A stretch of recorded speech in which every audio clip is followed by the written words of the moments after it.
Jaun-andreok, COVID-19 dela eta, areto barruan bete behar diren osasun segurtasuneko neurrien berri emango dizuegu orain, zuen eta guztion segurtasunerako. Señoras y señores, a continuación les informamos de las medidas de seguridad sanitaria COVID-19 que se deben cumplir dentro de la sala, por su seguridad y la de todos y todas. Nahitaezkoa da maskara erabiltzea, ekitaldi osoan. Eskuak sarri garbitu. Gorde segurtasun tartea. Adi, debekatuta dago aulkiak mugitzea, segurtasun tartea mantentzeko daude eta horrela banatuta. Mesedez, komunen erabilera egokia egin, beraietan seinalestatutako edukiera errespetatuz. Es obligatorio el uso de la mascarilla durante todo el acto. Mantenga higiene frecuente de manos, mantenga la distancia de seguridad. Por favor, está prohibido mover las sillas, están distribuidas para mantener la distancia de seguridad. Hagan, por favor, un uso adecuado de los baños, respetando el aforo señalizado en los mismos. Mila esker zuen laguntzagatik. Muchas gracias por su colaboración.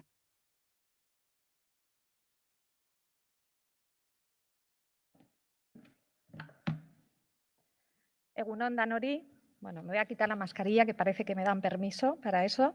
Buenos días y gracias por acompañarnos a esta jornada en la que hablaremos de gestionar, de medir para gestionar y de la incorporación del impacto en la gestión de las entidades sociales y en la contratación pública y también de la inversión de impacto. Eskerrik asko, inpaktua txertatzea gizarte erakundeen kudeaketan eta kontratazio publikoan jardunaldi honetara etortzeagatik. Espero que estéis bien. Me alegra además que nos veamos en esta sesión aquí. Lo comentábamos antes del inicio, que es también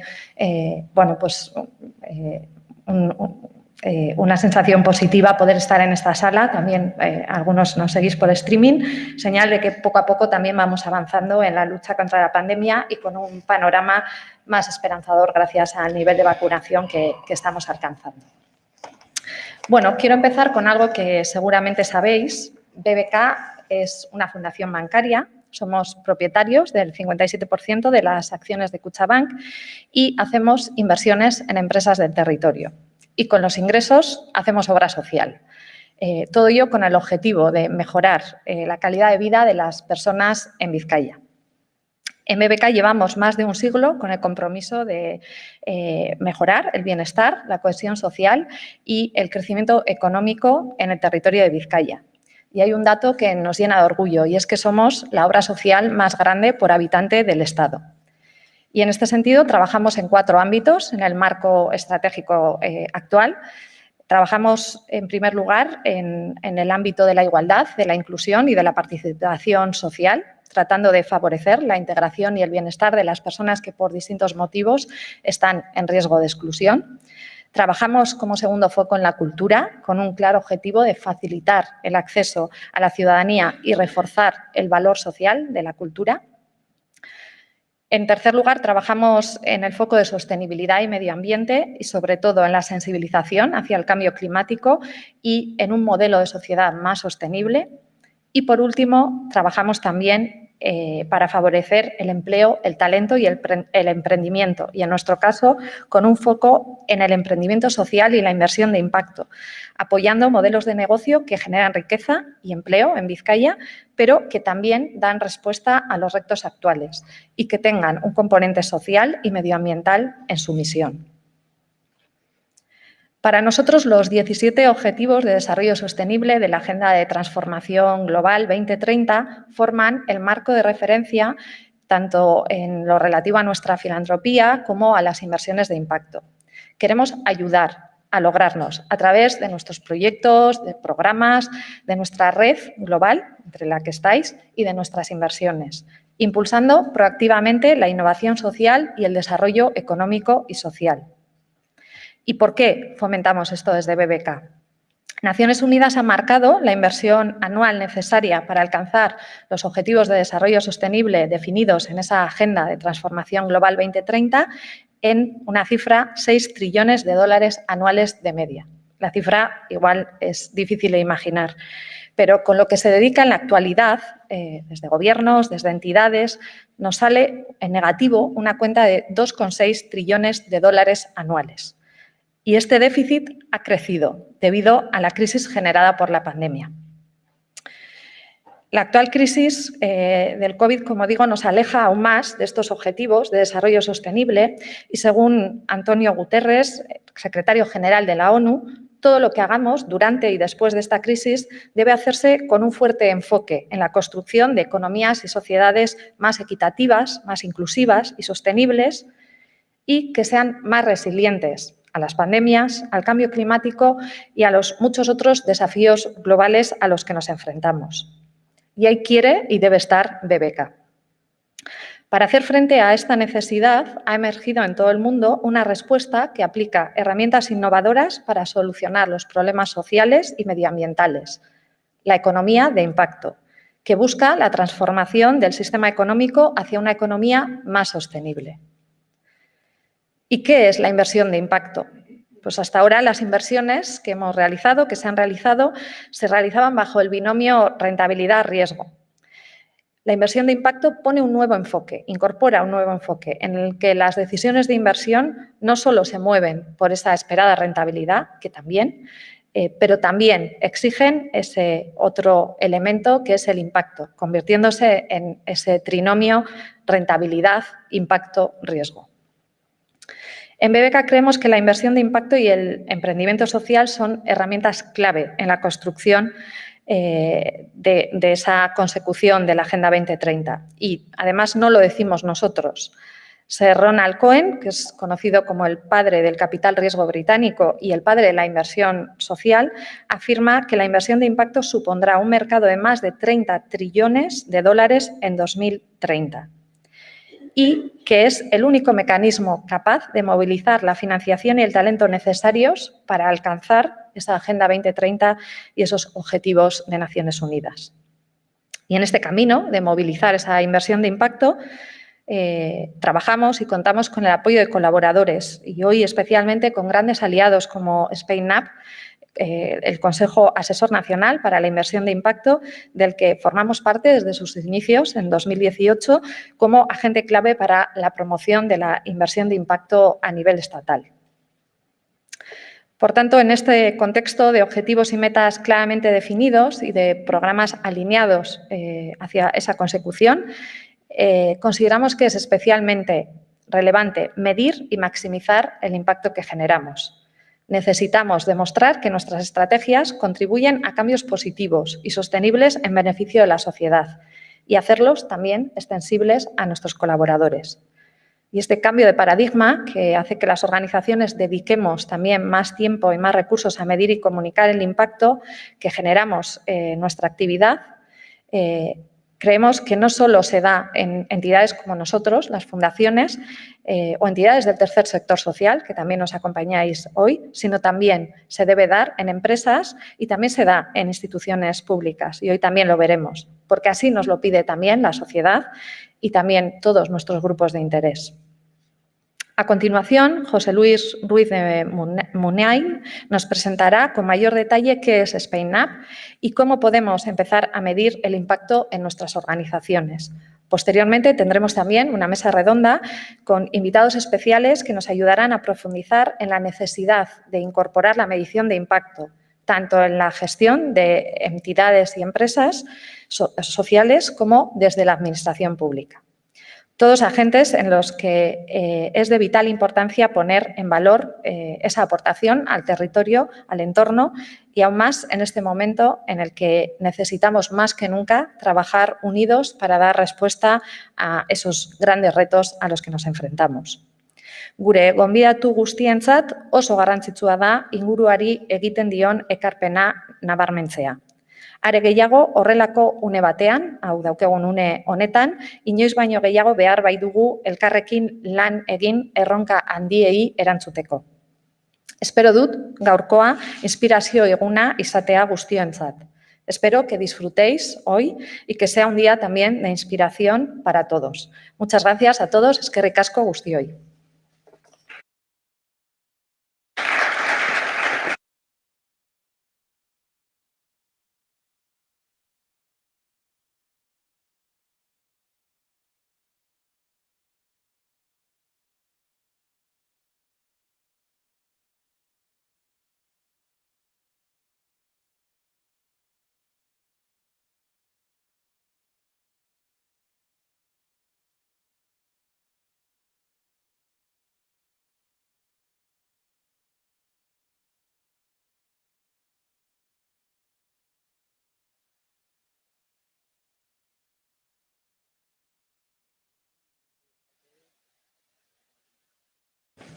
Ahí está. Egunon decía, buenos días a todos, muchas gracias a Nora y gracias a BBK, a la Diputación Foral de Vizcaya y al conjunto de agentes sociales y económicos que nos acompañan hoy en esta sesión. Bueno, a mí en primer lugar decir que me hace mucha ilusión volver a esta sala. Hace 2 años y medio que estuvimos aquí, precisamente cuando todavía el país, España, no se había adherido al GSG que se mencionaba anteriormente, y estuvimos aquí precisamente hablando de la demanda de capital de impacto. Desde el SpainNAP, que somos el Consejo Asesor Nacional para la Inversión de Impacto, entendemos que el impacto no es sino un mercado que cuenta con una oferta de capital, una demanda, una intermediación y siempre con unas políticas públicas favorables a todo este proceso. Como digo, aquí estuvimos hace 2 años y medio y hablando específicamente de la demanda. ¿Por qué? Porque pensamos que Vizcaya y Euskadi en general cuentan con una economía social y un tercer sector muy potente y donde pensamos que es un entorno muy favorable precisamente a la experimentación de este tipo de esquemas de inversión de impacto, de contratación de pago por resultados y demás. Aquel proceso que inició en mayo de 2018 y culminó en junio de 2019, culminó precisamente con la constitución del SpainNAP, del cual, como decía Nora, BBK es miembro fundador. Y bueno, tuvimos la suerte, la gran suerte de contar con nosotros. Yo creo que fue de los pocos actos a los que acudió personalmente Sir Ronald Cohen, padre de la inversión de impacto. Y desde entonces, básicamente, venimos trabajando en una hoja de ruta muy clara y definida que gira en torno a 3 grandes bloques. El rol del sector financiero, el rol del sector empresarial y el rol del sector social. Como digo, siempre enmarcado bajo unas políticas públicas favorables. Y cómo desde estos 3 ámbitos se pueden promover nuevos esquemas público-privados que persiguen básicamente la consecución de los objetivos de desarrollo sostenible. A partir de estos 3 tipos de agentes, por así decirlo, nosotros venimos trabajando en una serie de recomendaciones desde el SpainNAP a través de grupos de trabajo, task forces que hemos llamado. Uno de ellos orientado hacia la movilización de capital público y privado hacia el impacto, hacia proyectos ya sean de emprendimiento social, pero también de pymes y también de grandes compañías que tal vez no nacieron con ese propósito de impacto, pero que lo que vemos es que lo que marcan las tendencias mundiales es que hay un claro viraje hacia la sostenibilidad, hacia ese sector del impacto, ¿no? Y ahí, pues, visionarios como nuestro presidente global, Ronald Cohen, pues lo deja muy claro, efectivamente, ya aventurándose a dimensionar esto en un mercado global de 30 trillones de dólares en 2030, ¿no? Este grupo de trabajo, como digo, para movilizar capital público y privado, se ha estructurado en torno a una serie de objetivos. Y desde el SpainNAP tratamos siempre de profundizar en la temática. Pensamos que la inversión de impacto ya queda entendida, por así decirlo, y lo que queremos ya es abordar es cómo escalarla y cómo construir este mercado. Desde el punto de vista de la movilización de capital, durante más de 1 año y medio hemos estado trabajando en 3 subgrupos de trabajo orientados, uno, a la vehiculación o a la estructuración de vehículos financieros para este propósito, utilizando capital catalítico que llamamos, que básicamente es capital o bien filantrópico o bien público, que lo que busca es apalancar más capital privado orientado hacia el impacto. Entonces, bueno, en este sentido hemos publicado un documento, yo creo que relevante a este respecto. En segundo lugar, hemos trabajado también en la democratización, por así decirlo, de los productos financieros de impacto. ¿Qué sucede? Que durante los últimos años probablemente solo personas de una renta media alta podían acceder a este tipo de productos financieros. Lo que nosotros buscamos desde el SpainNav es que esto sea accesible a toda la sociedad. Y de ahí hemos trabajado en un documento mostrando buenas prácticas de cómo comercializar o distribuir, y aquí evidentemente las entidades financieras, y vuelvo a recalcar la importancia de un grupo como es BBK y Kutxabank, puede liderar ese papel también, ¿no? Y en tercer y último lugar, que es lo que vengo a hablar hoy principalmente, es cómo medir y gestionar ese impacto. Al final, lo que diferencia de una inversión de impacto es la medición y la gestión de ese impacto y la intencionalidad. Como veis, seguimos una hoja de ruta que culminó en este caso concreto en este informe. Para aquellos que nos estén siguiendo en streaming se lo pueden descargar y es un documento de carácter muy práctico que lo que busca es animar a entidades públicas, privadas y sociales, y esto es muy importante, esto no va solo orientado hacia el sector privado, sino también hacia el sector público inversor, a cómo de manera muy práctica adoptar una serie de estándares para llevar a cabo esa medición del impacto.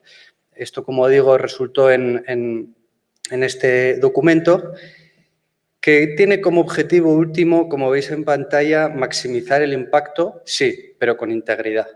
Porque es verdad que, bueno, esto no es una moda porque ha venido para quedarse y precisamente por eso hay muchas entidades que se están subiendo al carro, bienvenidas sean, pero nuestra labor desde el SpainNav es preservar o tratar de preservar esa integridad del impacto. Que cuando alguien diga que hace impacto, de verdad esté haciéndolo.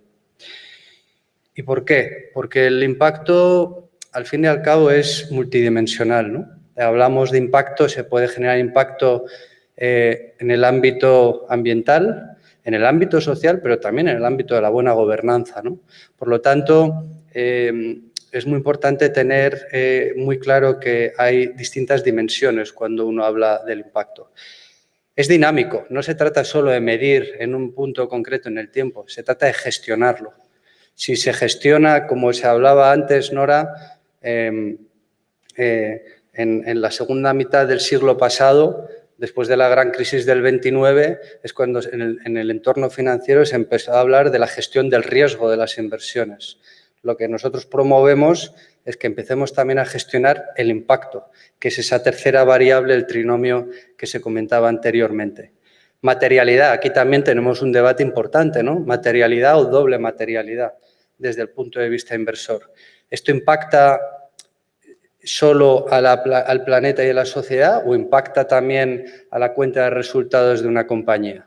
¿Cómo se integra eso en el proceso de gestión de los negocios o en el proceso de gestión de las entidades sociales? Y por último, la contribución. Y eso también genera un debate interesante en torno a la atribución.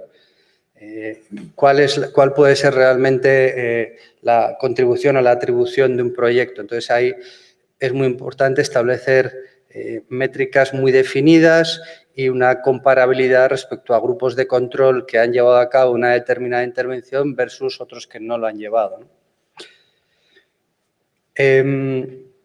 Para tratar de dar respuesta a este conjunto de preguntas, desde el SpainNav, como decía, hemos publicado este toolkit que básicamente, y no me quiero extender mucho, establece una serie de principios básicos que son los que veis en pantalla. Transparencia, siempre incluir a los beneficiarios, nunca olvidarse del beneficiario último.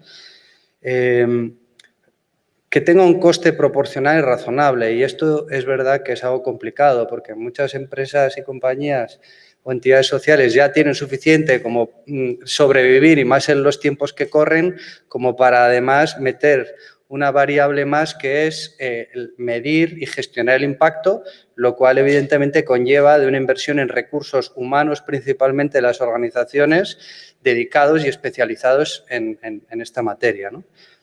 Y al hilo de eso, evidencia. Necesitamos estándares y evidencia. Necesitamos datos. Algo que yo creo que, por suerte, en los últimos años y gracias a las tecnologías, está evolucionando muchísimo y hoy en día es más fácil conseguir datos y evidencia de lo que era hace 20 años, ¿no? Todo esto lo hemos enmarcado en torno a 10 pasos, que es lo que hemos llamado el ciclo de medición y gestión del impacto del NAP, y que cuenta con 2 ejes que no siempre están alineados, que es la estrategia de las organizaciones versus la contabilidad de las organizaciones, ¿no? En este sentido, no sé si se verá, pero bueno, en este sentido, el toolkit ha tratado de profundizar mucho en cómo integrar esta medición y gestión del impacto en el proceso de inversión, ¿no? Ya sea de una entidad pública o privada. Tienen que ir de la mano. No pueden ser estrategias separadas, sino que el impacto tiene que ir integrado en la gestión y la contabilidad de las organizaciones, con el fin último, una vez más, como decíamos, de que estemos hablando del trinomio de riesgo, rentabilidad e impacto.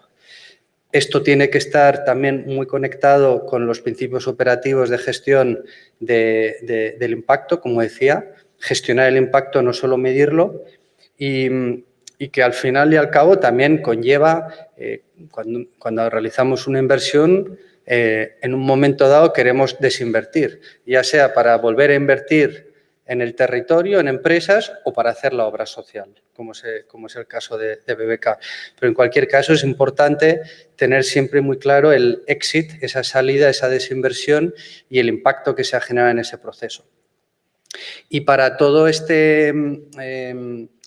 tanto para el proceso de inversión como para lo que es la gestión, como decía, hemos establecido estos 10 pasos que no voy a enumerarlos ahora porque creo que nos extenderíamos y, como digo, el informe los detalla muy bien. Y por último, y esto también es importante porque es realmente el marco conceptual sobre el que estamos trabajando en el SpainNAP, y me atrevería a decir que empieza a ser un marco conceptual que ha emergido a nivel global con mucha fuerza, y es el marco, digamos, de la economía de impacto que comentábamos antes también. La economía de impacto entendemos que cuenta con 3 intencionalidades, la A, la B y la C. La A responde en inglés a avoid, que es evitar. No se trata, se trata de, como mínimo, cualquier inversión debe evitar generar una huella negativa en la sociedad o el planeta. Eso es el mínimo. O sea, por debajo de eso pensamos que las empresas o organizaciones que no respeten este criterio están abocadas a la desaparición en 20 años. En segundo lugar, y ya nos vamos aproximando al impacto, a la inversión de impacto, es la B, de beneficiar las partes interesadas. Aquí es donde se mueve todo el entorno de las nuevas inversiones con criterios ESG, inversión socialmente responsable, etcétera, donde una compañía, aunque no esté dedicada en su ADN al impacto, pues sí cuida mucho de su entorno, ¿vale? Cuida mucho de que sus trabajadores o su sociedad pues tengan acceso a determinados bienes, servicios, facilidades, en fin. Por lo tanto, ahí se trata de, como decimos, querer hacer el bien, me importa, quiero hacerlo y lo hago en la medida de mis posibilidades, ¿no? Y sobre todo, conozco los hechos de mis acciones. Y en tercer y último lugar, y aquí es cuando ya entramos, veis que las flechas se empiezan a torcer, aquí ya entramos en materia y es la contribución. O sea, cómo una inversión contribuye, o sea, tiene como objetivo contribuir a dar solución a un problema social o medioambiental. Al mismo tiempo, evidentemente, que genera un rendimiento que permite, como mínimo, la sostenibilidad económica de la entidad y de ahí pues, podrá tener mayor o menor retorno económico. Y eso también va en función de los perfiles de riesgo de los inversores y, bueno, no todos somos iguales, ¿no? Y lo importante es un poco mencionar que todo el mundo es bienvenido en este marco conceptual en este espectro de capital, ¿no?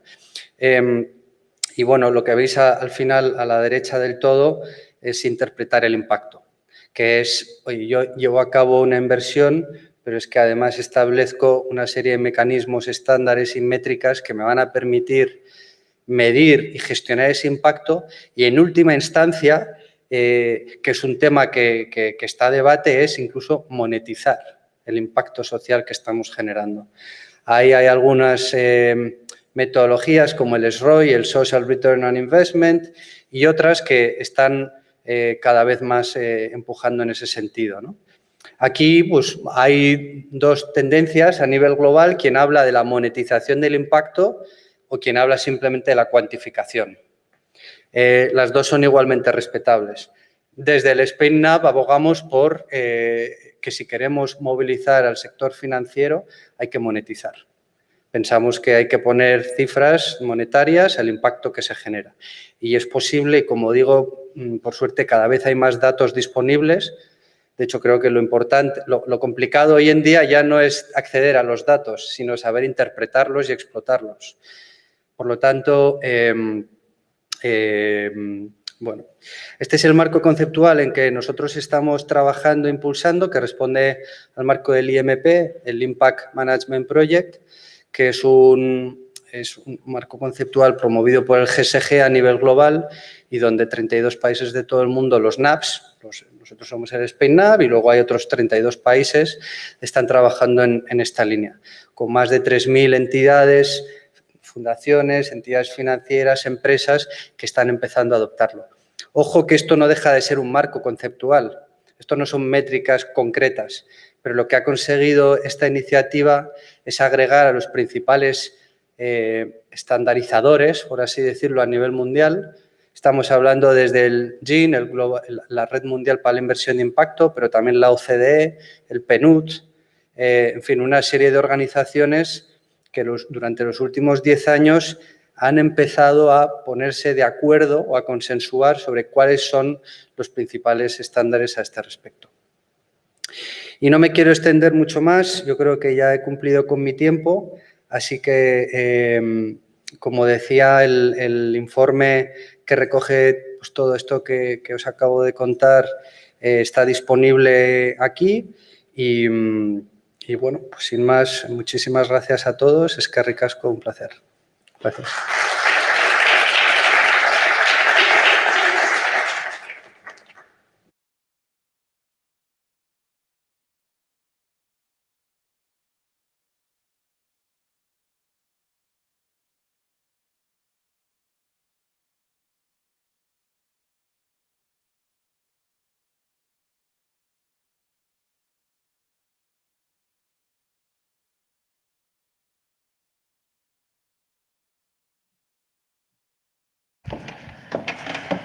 Egunon, empezamos ahora con la mesa de reflexión.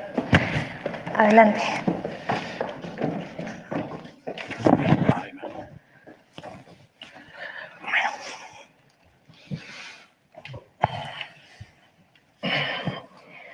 Bueno, egunon guztioi, buenos días.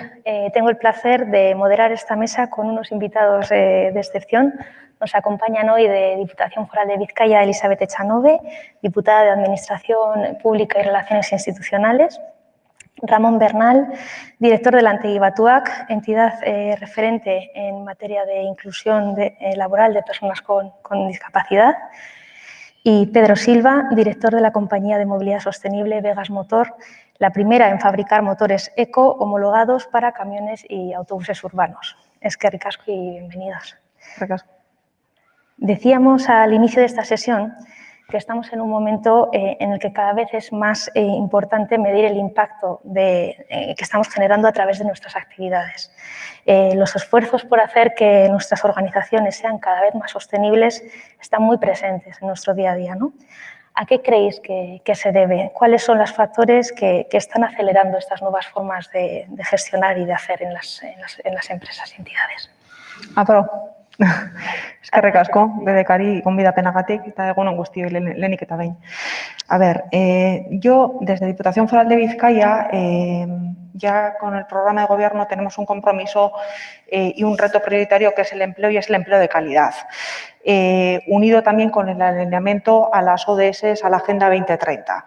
Entonces, yo destacaría fundamentalmente, hay otras herramientas que pueden servir al cumplimiento de estos objetivos, sobre todo que marcaba, que son el empleo y un empleo de calidad. Las herramientas que fundamentalmente nos sirven son las propias políticas que ejercemos sobre nuestro personal, el empleo público, cómo contribuimos a ese empleo público de calidad, y, en segundo lugar, obviamente tenemos que referirnos a la contratación pública. Como sabéis, bueno, las ofertas públicas de empleo son las herramientas fundamentales con las que contamos las administraciones públicas para contribuir a esa generación de empleo, a ese empleo de calidad, y en este sentido se está haciendo un esfuerzo grandísimo por adaptar los perfiles que en un futuro breve y cercano, y ya debido a esta transición digital en las que ya estamos todos inmersos, de adecuar esos perfiles a los requerimientos, a los nuevos retos de la administración pública. Pero, sobre todo, se está haciendo un esfuerzo también de dotar de estabilidad, de una formación adecuada a esas plantillas y de reducir esas tasas de trabajo, pues bueno, más temporal. Eso es un poco por donde estamos trabajando. También querría destacar el esfuerzo importante y a conciencia que está llevando a cabo la Diputación Foral de Vizcaya para insertar a personas con discapacidad intelectual en sus estructuras. Ya se ha realizado una OPE en la que 5 personas con discapacidad intelectual ya forman parte de nuestro personal, y también tenemos comprometidas otras 5 en las próximas OPEs que se celebrarán, pues, bueno, a lo largo de este año. Se ha intentado concienciar a los ayuntamientos del territorio también, de explicarles la iniciativa. También se les ha dado la oportunidad para, si quieren coger a personas que pudieran quedar en bolsa, incorporarlas a sus organizaciones. Bueno, estamos, pues, muy concienciados con esta inserción de este tipo de personas.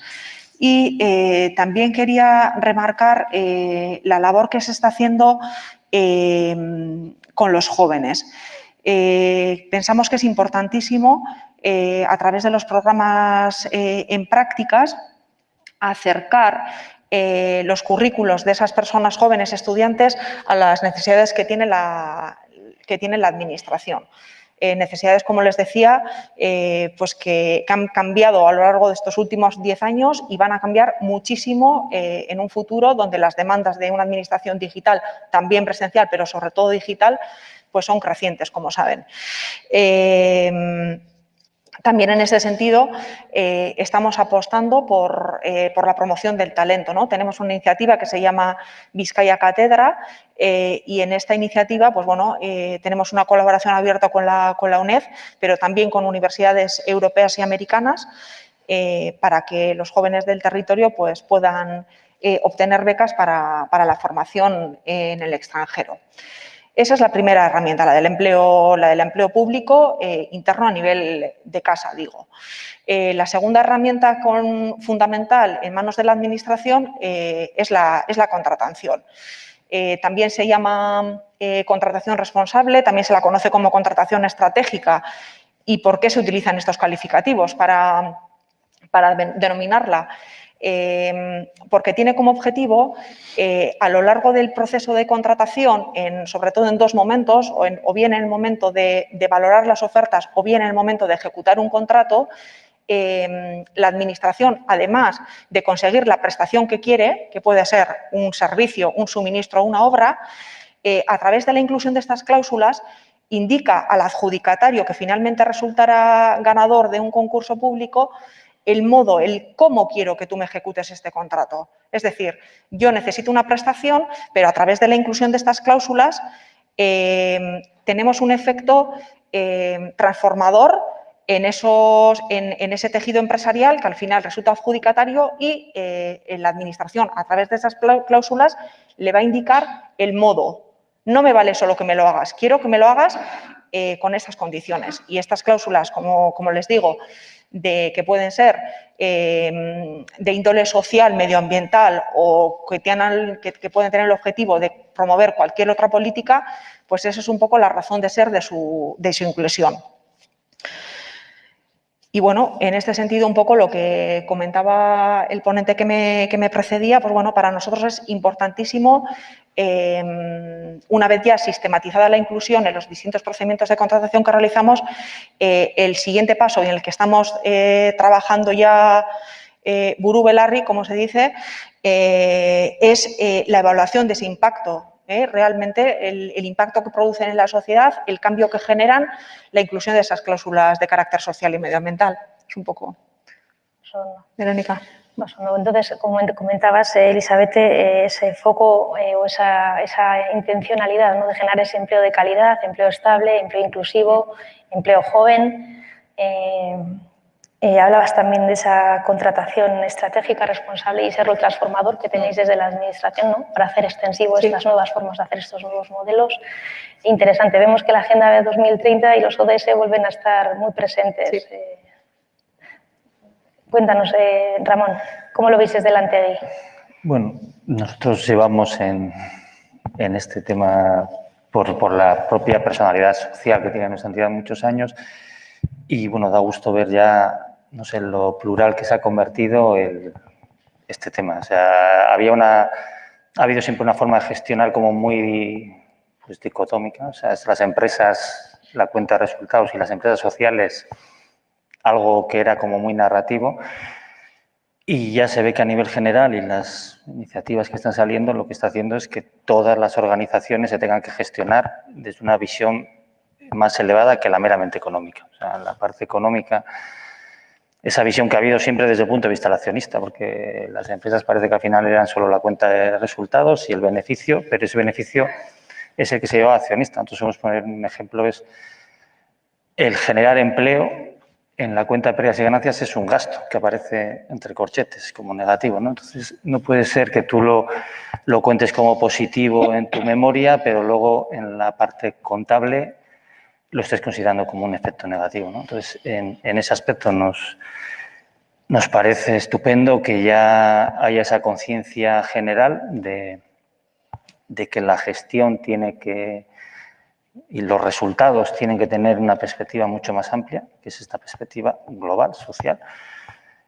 Hay que preguntar a los grupos de interés qué valor generas y hay que ser capaces de medirlo. Y en eso nos parece estupendo estas nuevas tendencias, por ejemplo, a que la propia Administración gestione o que empiece a meter la parte de resultados, que es muy difícil gestionar la Administración, pero siempre ha sido más el gasto. Y luego lo mismo, algo cualitativo, pero que ya trates de generar resultados de tus acciones y en base a ello lo integres en la estrategia, que las empresas sociales lo hagamos, pero que las empresas mercantiles generan muchísimo valor social. O sea, es que parece que el valor social no lo vamos a apropiar uno. Nosotros entendemos que generamos valor social, pero específicos, hemos decir, y muy orientados a unos grupos de interés, pero generar empleo joven, generar empleo, pues evitar contaminación, son cosas que generan muchísimo valor a nuestra sociedad y creo que la clave empieza a estos puntos es por tener modelos ya que lo permitan gestionar o recoger de una manera estándar y olvidarse. Nosotros no hablamos del modelo contable, del plan general contable no hablas cuando hablas de las gestiones. Entonces, a ver si llegamos a un modelo en el que ya el modelo no sea el debate y el debate sea qué valor está gestionando. La Antiguatura gestiona un valor pues, bueno a Vizcaya para este grupo de interés, pero igual nos gustaría maximizarlo para otro, tener herramientas que nos permitan tomar decisiones que hasta ahora eran como muy indirectas, porque te cuesta saber, ¿no?, el efecto directo. Entonces, bueno, que sea esto ya lo que está de actualidad y las referencias que hacía José Luis antes del desarrollo y tal, el mundo anglosajón ha ido un poco por delante, muy orientado sobre todo, yo creo que a una aplicación directa que le ven a este modelo que es el de orientar las inversiones hacia el desarrollo. A nosotros nos parece que es muy amplio, que esa es una aplicación importante, otra es a la Administración Pública orientarle cómo puede generar más valor, otra a las organizaciones cómo pueden gestionar metiéndolo en su cuadro de mando, que son trabajos que hacemos, y en eso pues, las dinámicas son muy alentadoras, ¿no? Hace 10 años llevamos, hemos coincidido muchas jornadas, esto era como algo muy raro y ahora pues se ve que ya es muy conocido y que casi todas las organizaciones están subiendo al modelo, ¿no?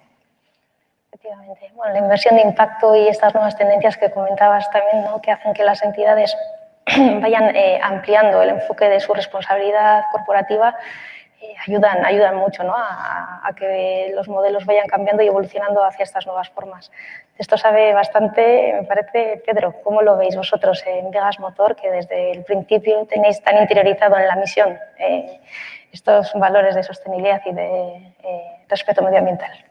Así es. Bueno, en primer lugar, egunon a todos. Es que ricasco por la oportunidad que nos habéis dado de estar aquí, que para nosotros es muy importante. Ya sabéis que nos metimos hace años en el ciclo este de empresa de economía circular y realmente es una suerte para nosotros el poder haber nacido como empresa, porque nosotros no somos una empresa consolidada en la cual se tenga que producir ese cambio, ¿no?, de la medición del impacto, sino que ya nacemos con esa medición de ese impacto. Pensamos que estamos en un momento de la era de la información y hay un montón de herramientas que antes no teníamos para gestionar y el liderazgo pues muchas veces quedaba en entredicho, pero porque realmente no teníamos esas herramientas que nos podían hacer mejorar esa gestión del día a día y sobre todo medir el impacto de las empresas. Nosotros nacemos en un modelo, lógicamente, en la cual los factores que llevan a todo esto, como la descarbonización, la transición ecológica, la economía circular, la digitalización, la calidad. Cada día, o sea, cuanto más información tienen los propios clientes, proveedores, pues todos los stakeholders, ¿no?, que nos acompañan como empresa en esta economía circular, pues nos hacen que tenemos que ser mejores en esa gestión del talento de nuestras personas, en la gestión de nuestra producción, en la medición de ese impacto con nuestros motores, ¿no? Y en eso estamos todo el día, ¿no?, en medir esa capacidad de gestión mediante todas las herramientas que seguramente podremos hablar ahora un poquillo de ellas, pero sobre todo tener muy claros los factores de la nueva economía, de participar desde todos los ámbitos de la sociedad, desde la administración pública, pasando por empresas con una entidad social muy potente y sobre todo la empresa privada, pues poniendo en valor y maximizando ese beneficio para que todo sea una rueda y que podamos cada vez más contribuir a una mejor gestión de las empresas que seguramente tenga un impacto directo en la riqueza del territorio, lógicamente. Muy bien. Bueno, habéis hablado un poquito de los factores y de cómo estáis encarando internamente todo el tema de este cambio en la gestión, pero concretamente, ¿cómo estáis tratando de maximizar vuestra contribución? O sea, ¿en qué se traduce en vuestras organizaciones esta forma de gestionar y de medir y funcionar basándonos en el impacto, en la contribución que generáis? A ver, en lo que se refiere a la Diputación y centrándome de nuevo en lo que es la compra pública, al afrontar la contratación de un modo responsable, nosotros queremos responder al cumplimiento, al logro de 3 retos, que son la sostenibilidad ambiental, la inclusión social y el crecimiento económico. Somos muy conscientes del efecto tractor que tenemos en el tejido empresarial. Es decir,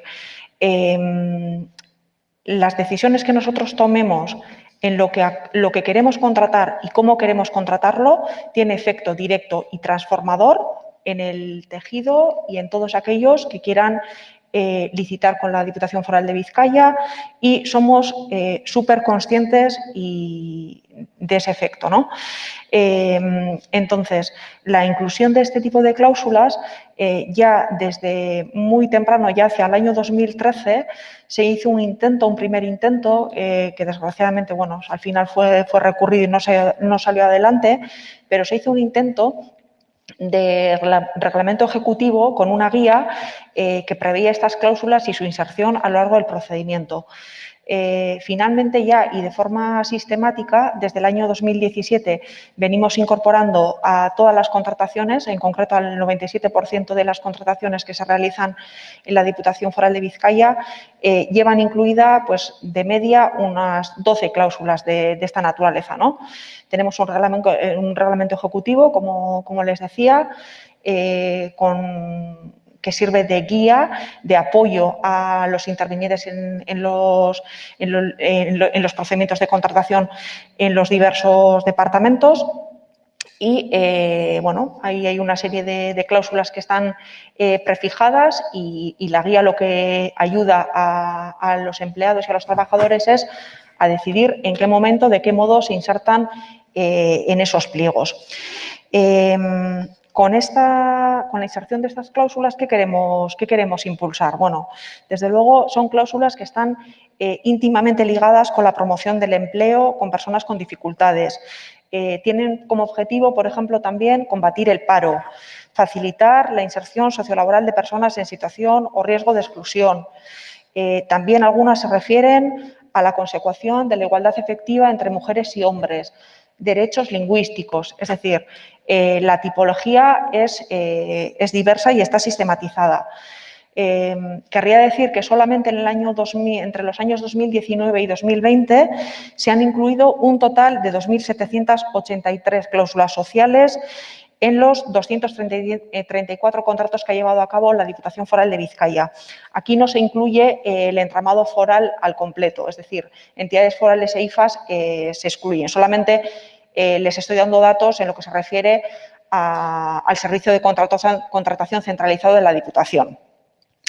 De esta manera, como les decía, el 97% de los contratos llevan incorporada algún tipo de cláusula y el 3% restante, bueno, pues se refiere a contratos de emergencia que, por ejemplo, con ocasión de la pandemia hemos tenido que realizar desde marzo del año pasado, pues para compra de material sanitario. Entonces, en este tipo de contratación, como saben, pues bueno, se prima la consecución, el tener ya el servicio, no son procedimientos ordinarios, pero la idea, lo que les quiero transmitir es que de forma sistemática estamos convencidos y concienciados de que la contratación de forma ordinaria tiene que ir con estas cláusulas. El siguiente reto ya será el de lo que se está comentando aquí.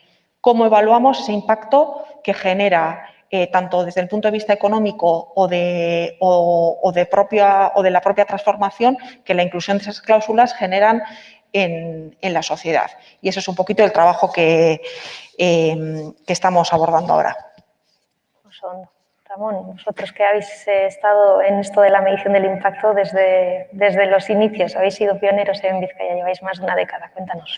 Sí, sí. La antigua todavía una inquietud desde hace muchos años y empezamos haciendo algunos primeros estudios y creo que ya son 11 o va para 12 años que nos metimos en el proyecto de contabilidad social, es un proyecto que ha surgido aquí en Vizcaya, en la Universidad del País Vasco, en el equipo de ética en finanzas, y luego se ha incorporado a la Universidad de Deusto y es un proyecto que ha ido desarrollándose mucho, en el que hay ahora, pues creo que son 12 universidades del Estado. Este proyecto nos gustaba mucho porque comparte principios de los que estaba comentando José Luis, un principio de transparencia. O sea, de lo que vamos a hablar, del valor social que generas, entendemos que tiene que ser transparente, que no puedes decir que generas una cantidad y luego no explicar el detalle de la misma. El criterio de monetizar, que como comentaban es una de las opciones, a nosotros siempre nos ha parecido buena porque es la forma en que todos entendemos al final los resultados. Y el de preguntar, no decir tú qué valor generas, sino preguntar a los grupos de interés qué valor generan, porque pues puedes intuir el valor que generas, pero te llevas muchas sorpresas en ambos sentidos, en que generas valores que no habías identificado y que, por otro caso, acciones que estás haciendo pues no resultan no tienen aportación de valor. Pues este modelo lo comenzamos a aplicar, en principio casi además pues, por saber qué generas, luego por comunicarlo. Y ahora la fase en la que estamos es por gestionarlo, porque al final todos los perfiles tienen una cultura similar a lo que sería la contabilidad. Lo que pasa es que le da la vuelta al concepto. O sea, lo que he dicho antes, el personal este modelo no lo considera un gasto, lo considera un valor. Entonces, el generar más empleo pues, se identifica como un valor de las organizaciones. Comprar a proveedores no es un gasto, es un valor inducido. Si encima son en el territorio de Vizcaya, pues nosotros lo recogemos y estamos generando empleo a través de esa compra en un tercero. Es un modelo que no está como muy limitado, ¿no? ¿Quién se apropia de un valor? No. ¿Qué valor generas tú en el desarrollo? ¿Induces tú por tu actividad?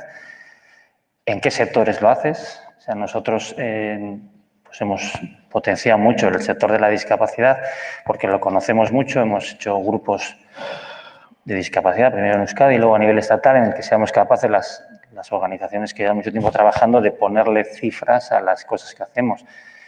Pero, por ejemplo, este mismo modelo lo están aplicando ahora los museos en el País Vasco y están sacando pues lo mismo, un valor no de mercado que generan, pues, por ejemplo, por recoger no sé, cuadros o así que estaban sin el adecuado cuidado, por restaurarlos, por hacerlos, cosas que estaban ocultas y que no aparecían ni en las memorias, ni... Entonces, es importante primero todo eso, ser capaces de entenderlo todos y compartirlo en un modelo y luego gestionarlo. Tú sabes, ya monetizas el valor que generas a cada grupo de interés, gestiones, priorizar. Entonces, nosotros tendremos que, en la Antegi Batua, entender a quién queremos priorizar nuestras acciones, pues las personas con discapacidad intelectual, a sus familias, al territorio de Vizcaya, a las entidades con las que tenemos una relación especial, como puede ser Fundación BBK, y otras pues, acciones pues, estarán en la lista de prioridades pues, en otro lugar, ¿no? Y eso que hasta ahora lo hacía sin herramientas, pues, como está diciendo Pedro, pues ahora nos parece que esta es la herramienta apropiada para gestionar. No podemos nosotros, ninguna organización no puede gestionar pues, desde la cuenta de pérdidas y ganancias todo el entramado de sus acciones. Pedro, desde Vegas, ¿cómo lo estáis gestionando internamente? ¿Qué enfoque le dais? Bueno, pues para nosotros el impacto, como bien decía antes, en un nacimiento de empresa, el impacto le tienes de inmediato, ¿no? O sea, rápidamente te ayuda a definir muy bien qué modelo de negocio, en nuestro caso, qué impacto está teniendo pues, nuestros motores, ¿no? Dentro de lo que es la economía circular, donde nos movemos como empresa, qué impacto tienen los motores en la reducción de emisiones contaminantes dentro de las ciudades, ¿no?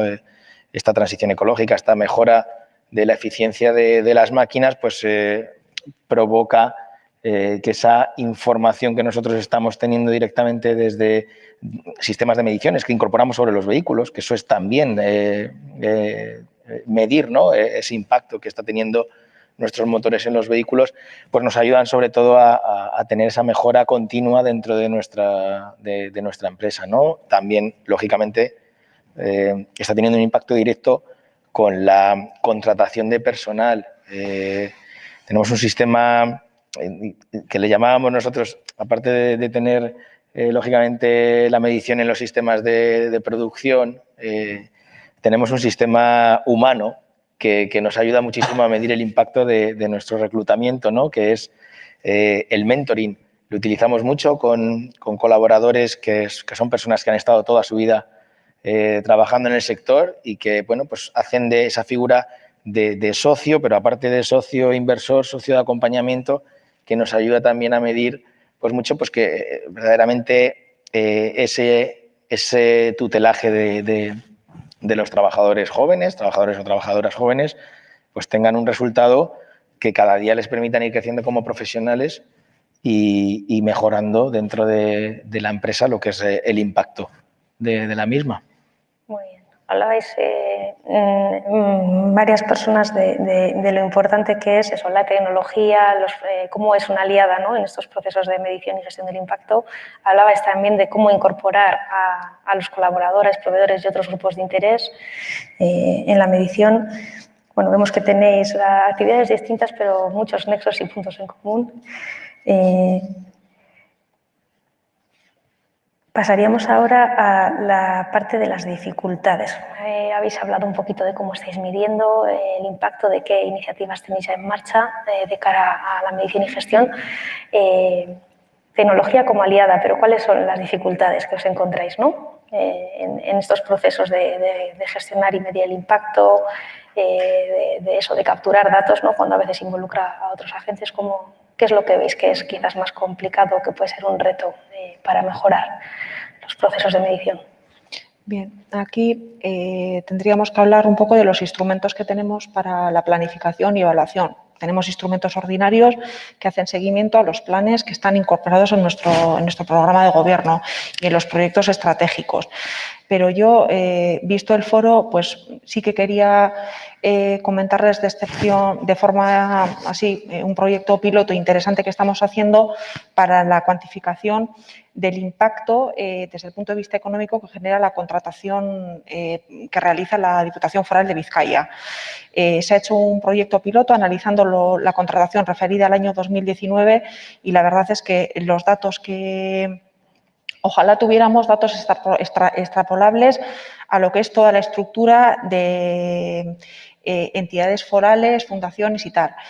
El estudio ha sido la primera vez que se ha realizado y se ha realizado solamente aplicado a la Diputación Foral de Vizcaya, pero tengo unos datos que os los voy a leer porque la verdad es que sorprenden y nos han parecido pues muy interesantes. O sea, desde luego hay que medir lo que hacemos y estamos convencidísimos. Mira, os leo un poquito. La contratación directa ha supuesto solamente en el año 2019 293 millones de euros de gasto. De estos 293 millones, el 91% ha tenido como destinatario proveedores de Vizcaya y ha generado el siguiente impacto. La Diputación en el 2019 ha generado, mediante su contratación pública, 266 millones de euros de PIB. Esto supone 0,95 euros de PIB en Vizcaya por cada euro de gasto destinado a la contratación pública. Ha contribuido con ello al mantenimiento de 5.754 empleos en Vizcaya. Esta cifra es equivalente al 24,2% del paro registrado en Bilbao en 2018 y representaría el 8,1% del paro registrado en Vizcaya ese mismo año.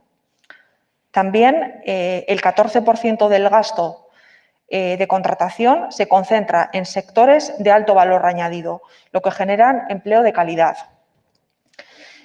También ha contribuido a la recaudación de 34,2 millones de euros en retornos fiscales a través de impuestos de sociedades, IVAs o IRPFs, y de estos 34,2 millones que les decía, 46% corresponden a recaudación en IVA.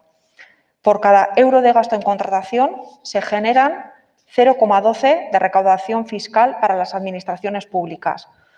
Esto supone una tasa de retorno fiscal del 12%.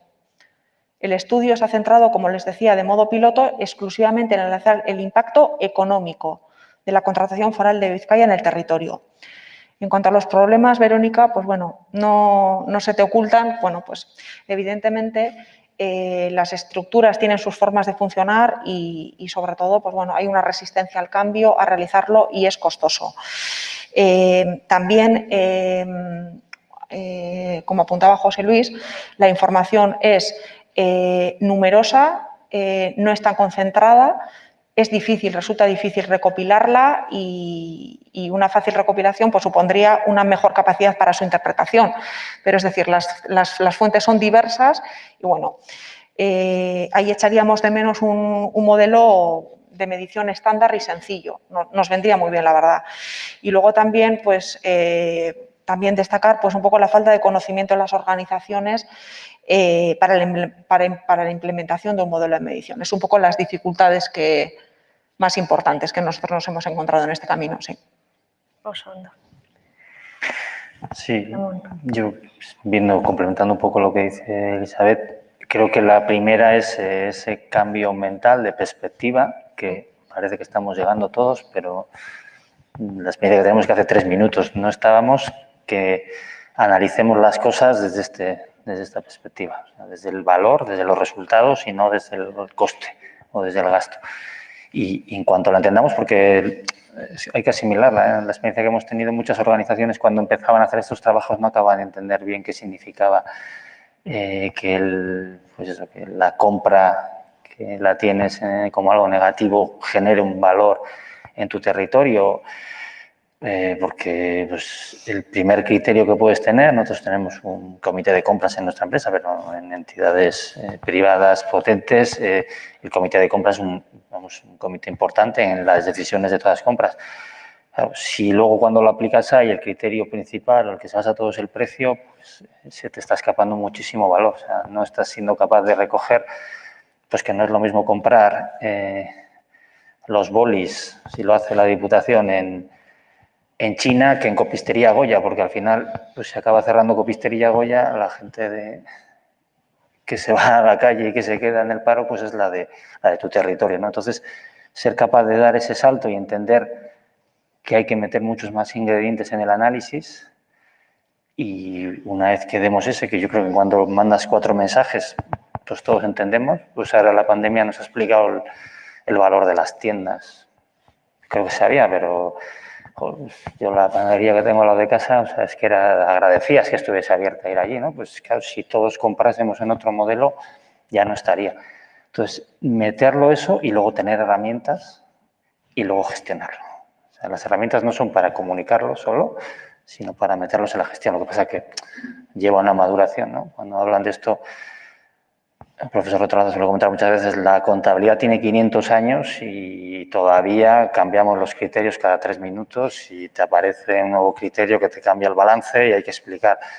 En esto llevamos mucho menos y aunque va todo más rápido, sobre todo nos falta a nosotros entenderlo, pero en la medida que lo vayamos entendiendo es que es la forma en la que la gestión vamos a tener en cuenta más todo.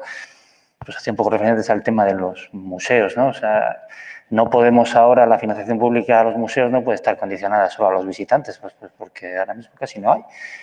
Hay que estar entendiendo qué nos aportan los museos, la cultura, lo que transmiten a nivel de educación, ¿vale?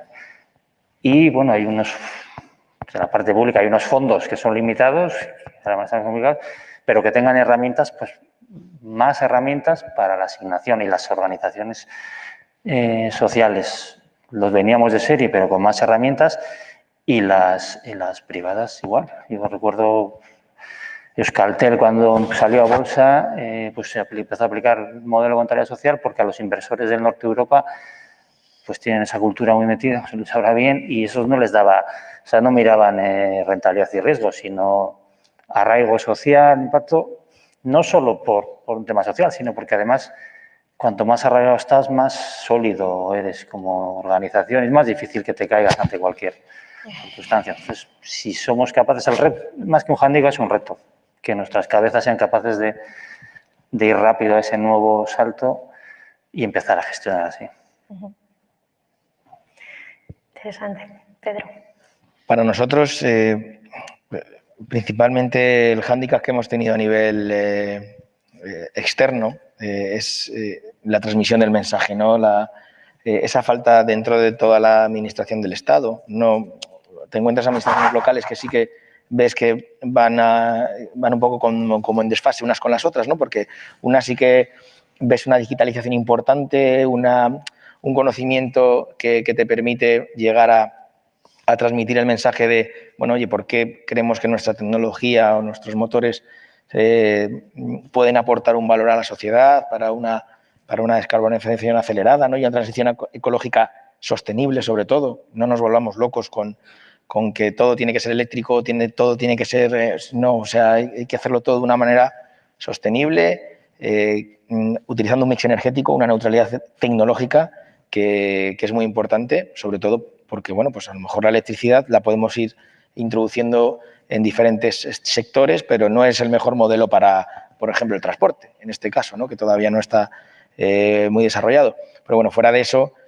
sobre todo ese hándicap, ¿no? Que tengamos esa digitalización circular, aparte de la economía circular, esa digitalización y que todas las partes, ¿no? Tanto clientes como parte de la administración, se vaya modernizando para que la capacidad de recoger esa información pueda ayudarnos a todos a llevar nuestro mensaje, ¿no? al cliente final, que puede ser o bien la administración o bien las flotas. Y a nivel interno, pues el hándicap principal pues ha sido bueno, que partimos de una empresa que estamos naciendo y que tenemos que ir consiguiendo sobre todo esa capacidad de conocimiento que nos ha costado mucho porque ha habido mucha migración de conocimiento hacia el exterior. Ahora, pues bueno, pues gracias al momento en el que estamos, ¿no? Pues podemos tener muchas oportunidades en volver a traer talento y aparte gestionarlo desde el empleo juvenil, pero siempre desde el punto de vista del empleo de calidad. Pero bueno, lo vamos consiguiendo poco a poco y generando esa buena gestión con el impacto correspondiente de las inversiones. Muy bien. Quería preguntaros, bueno, hemos visto que, y se desprende claramente de vuestras aportaciones, que para nuestras organizaciones medir el impacto es una fuente de mejora, ¿no? y de ir hacia esa reenfoque o redefinición de nuestra estrategia o de nuestra actividad, buscando pues eso, maximizar el impacto, ser mucho más eficientes. ¿Cuál es vuestra experiencia? ¿Qué beneficios tiene para vosotros medir y gestionar el impacto? O sea, ¿qué es lo que ponéis en valor, ¿no? Hemos hablado de lo que nos cuesta más, pero ahora, ¿qué es lo bueno de hacer este esfuerzo? Empieza quien quiera, bueno. mismamente. Ramos, si quieres. Venga, pues, Pedro, por cambiar. A nosotros, sobre todo, lo que nos ayuda es a mejorar continuamente. Es decir, a mejorar la calidad del servicio, a poderle dar a los clientes más información para que ellos puedan mejor gestionar su flota mucho mejor, a nivel de toda esa medición del impacto, ¿no? Emisiones del vehículo, como decía antes, recoger de los vehículos toda la información que está pasando en ese momento real, a nivel de, sobre todo, de qué impacto de emisiones contaminantes está teniendo dentro de la ciudad. Pues toda esa recogida de información, gestionándola, nos permite pues, mejorar en todo como empresa, ¿no? A nivel de producción, a nivel de calidad de producto, a nivel de mejora en los ciclos de formación en la curva de aprendizaje de la empresa y en general pues a poner cada día, maximizar el beneficio de nuestros productos dentro de los clientes. Es fundamental. Para crecer como empresa hay que tener hoy en día, como decíamos al principio, el cliente tiene mucha información y hay que ser muy competitivo para poder tener un producto y un servicio que verdaderamente tenga un impacto.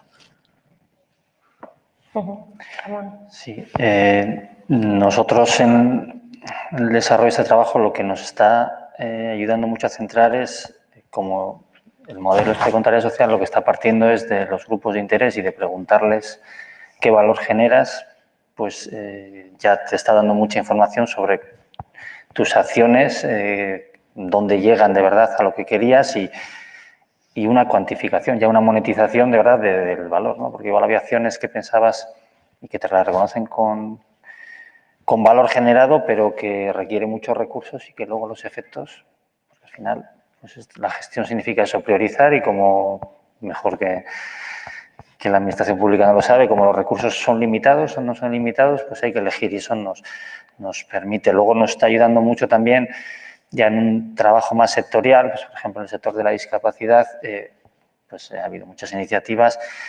El modelo en el que estamos trabajando, las organizaciones, sobre todo las de sin ánimo de lucro, es ser capaz, en cuando entras a la monetización, pues de diferenciar, ¿no?, de las situaciones, porque al final pues eso, generar empleo a personas con discapacidad siempre es positivo, cualquier empleo es, pero hay colectivos que tienen muchísimas más dificultades y siempre nos da el riesgo de que si no somos capaces de llevar eso de verdad al valor que generan, pues va a haber de nuevo un riesgo de que haya un grupo de personas, las que tienen más dificultades para incorporarse al empleo, que se puedan quedar fuera. Entonces, este trabajo nos ha permitido pues, compartir con otras organizaciones todo el conocimiento y somos las propias organizaciones expertas en el sector las que proponemos cómo calcular y luego ya está pues, las universidades, que es para nosotros es algo pues, que es muy neutral y con mucho rigor científicamente a la hora de hacer,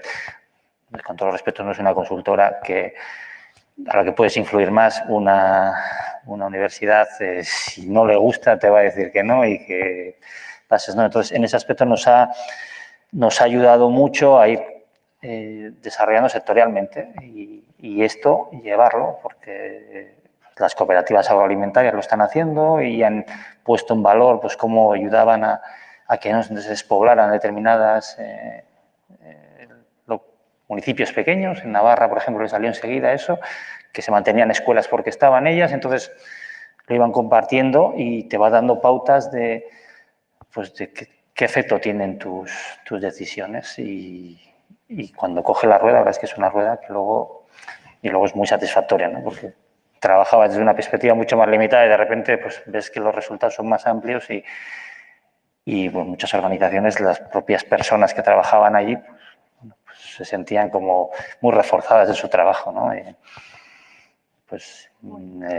Comentaba el caso antes de Viviendas Municipales de Bilbao, que es una organización que lo hizo, que tiene una actividad potentísima y que ayuda al municipio de Vizcaya, que muchas veces era noticia por temas menos positivos, pero claro, cuando sacas el valor que están aportando, pues te das cuenta de que si no estuviera, pues el tener una vivienda en Bilbao sería mucho más complicado, ¿no? Entonces, es un proceso que cuesta, pero que luego es muy satisfactorio el retorno en cuando empiezas a tener información. Habéis mencionado fuente de mejora continua, forma de medir y de poder poner en valor y reportar a los diferentes grupos de interés, también a la administración pública. Sí, entiendo. yo por añadir un poquito, y las bondades pues yo creo que son evidentes. A nosotros como administración pública medir y evaluar nos ayuda a una toma de decisiones con mayor solidez y a reorientar y a rediseñar nuestras políticas pues, en función de los resultados que obtenemos de esas evaluaciones y en este caso de estas mediciones. Y las bondades, pues las que han mencionado los que me han precedido en el uso de la palabra, vamos, los comparto, vamos. Bueno, o sea que es costoso, requiere un esfuerzo, pero compensa, ¿no? Parece. Bueno. Bien. ¿Cuáles creéis que van a ser las tendencias a futuro? Algunas ya han ido saliendo. Habéis hablado de una mayor digitalización para que sea más fácil la captura de información y poder hacer esas analíticas. Se ha hablado también de esa necesaria estandarización de los modelos. ¿Por dónde creéis que van a ir las tendencias a futuro en materia de medición y gestión del impacto? Bueno, para nosotros la tendencia del futuro, he dado alguna pista antes, pues es ese camino hacia la descarbonización, ¿no? Y hacia esa transición ecológica que nos dé verdaderamente un modelo sostenible y que tengamos esa inversión público-privada en conjunto que nos pueda seguir siendo cada día mejores, ¿no? como personas y como planeta, cuidándolo y aprovechando pues, bueno, otras fuentes y otros modelos de negocio que puedan ayudar a esa descarbonización, a esa mejora de las emisiones del aire en las ciudades y apostando sobre todo por la gestión de la información, que es importantísimo, esa medida del impacto de la información para poder conseguir cada día pues, poner en valor nuevos productos y nuevas energías que verdaderamente tengan ese impacto en la sociedad, aparte, lógicamente, de la tendencia a ir a mejorar la calidad del empleo, a una reindustrialización que nos devuelva mucho de lo que se nos ha quedado por el camino, porque está claro que hay apuestas por nuevos modelos de negocio que van a dar una sostenibilidad y un empleo de más calidad. Tenemos que ir a mejor. Nos hemos dado cuenta que esta pandemia pues, nos ha sacado las vergüenzas en algunos sectores, sobre todo, ¿no? Y bueno, pues tenemos que ir a esa tendencia positiva de lo ecológico, de lo digital y bueno, sobre todo de la buena gestión de la información. Sí, yo diría que esto, que hasta ahora, que muchas organizaciones lo podemos ver todavía como algo de comunicación, no, esto va a ser de gestión en 3 minutos. O sea, como os he comentado alguna vez, las empresas sociales deberíamos haber ido por delante, porque somos las que cuando presentas el valor generamos la mayor parte por lo de no mercado, por nuestra actividad específica, mientras que las mercantiles generan la mayor parte por su participación en el mercado.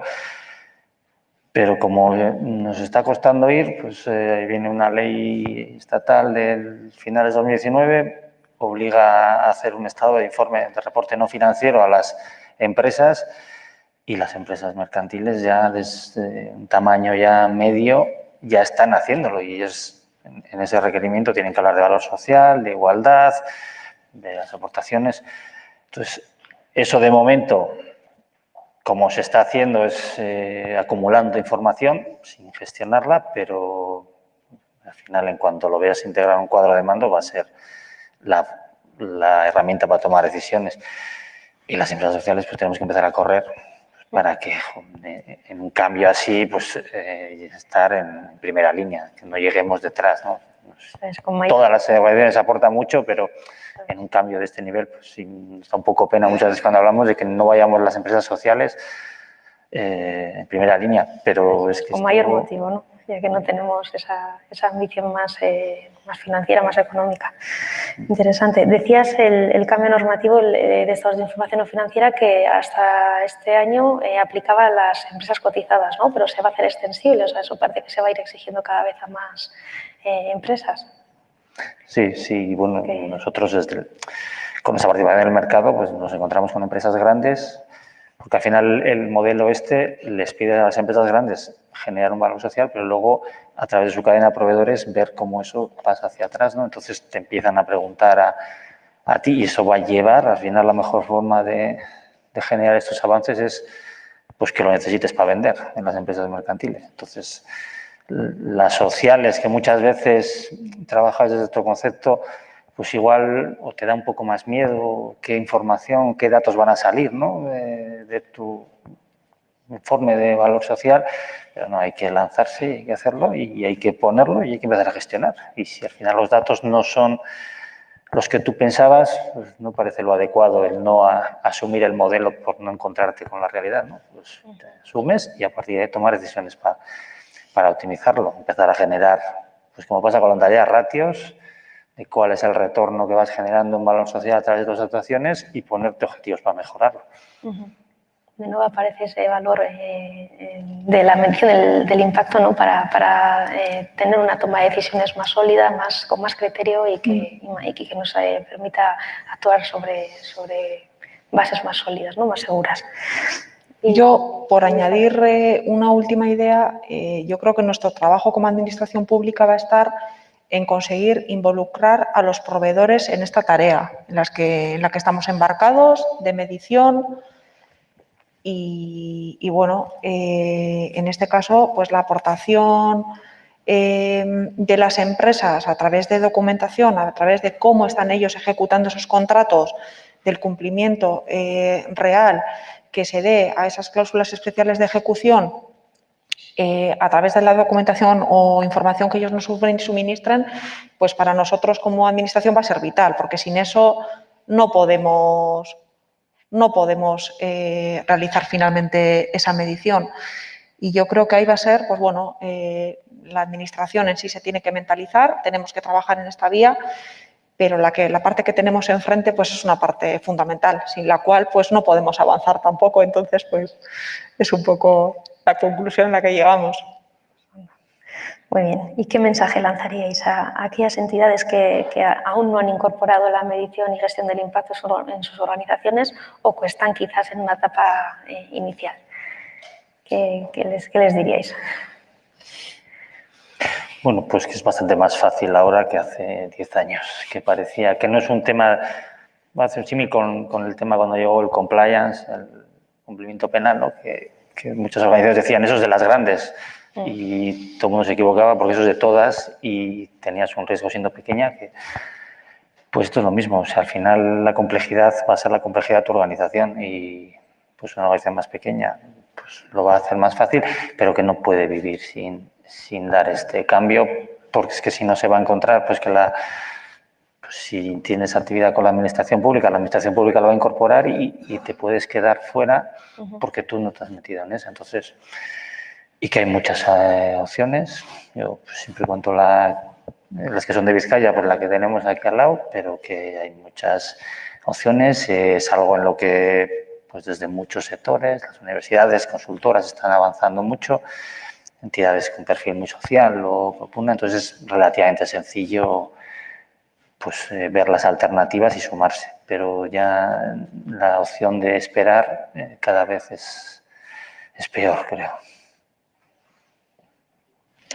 Bueno, pues principalmente animar, ¿no?, a que las empresas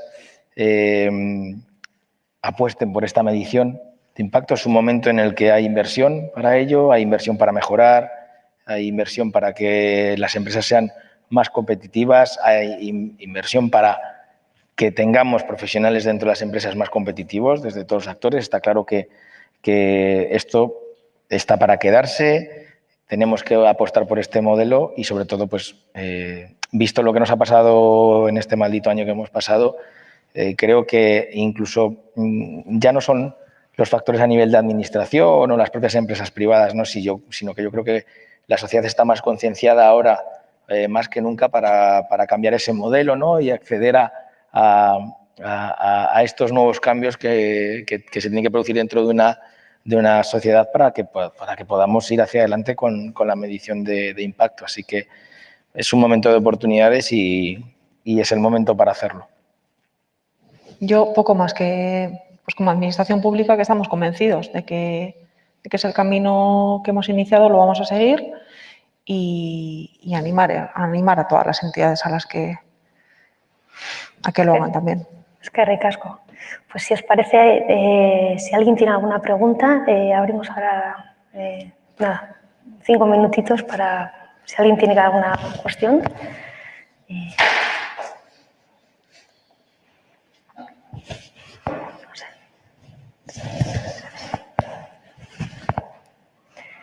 Pues nada, hemos hablado de muchas cosas, hemos hecho repaso, ¿no?, de los factores que están propiciando y promoviendo este nuevo modelo de gestión y de medición del impacto, estas nuevas formas de hacer. Hablábamos de la Agenda 2030, de ese compromiso del programa, también de las administraciones públicas, ¿no?, por la creación del empleo de calidad, por dinamizar la economía, por generar impactos positivos a nivel social, medioambiental. Hablábamos también del rol de las empresas, ¿no?, en este nuevo contexto con tantas oportunidades en las que la inversión también está tendiendo hacia esos modelos de empresas más sostenibles, y del rol de las entidades sociales que siempre han estado ahí y que ahora más que nunca tenemos que sacar pecho, ¿no?, de lo que aportamos para que estar ahí en la medición y que no nos quedemos a la zaga ni de lo que son las empresas, ¿no?, que también están avanzando en esta línea. Bueno, yo creo que ha sido una sesión muy fructífera. A mí me han encantado las reflexiones y ver la visión de las 3 entidades a las que representáis, compartir esta charla con vosotros y eskerrik asko guztioi. Eta zuretzat bai etortzeagatik. Eskerrik asko.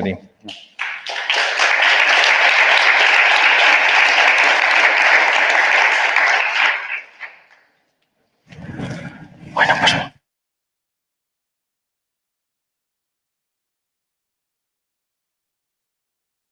Andreok, orain, aretotik zelan irten behar duzuen adieraziko dizuegu. Anfiteatroan zaudetenok, atera eskumako atetik. Ondoren, besaulki patioko 10 eta 7 arteko ilaretan zaudetenok, beti ere segurtasun tartea mantenduz. Señoras y señores, a continuación les indicaremos cómo deben abandonar la sala. Anfiteatro, desalojen por la puerta derecha. A continuación, patio de butacas de la fila 10 a 7,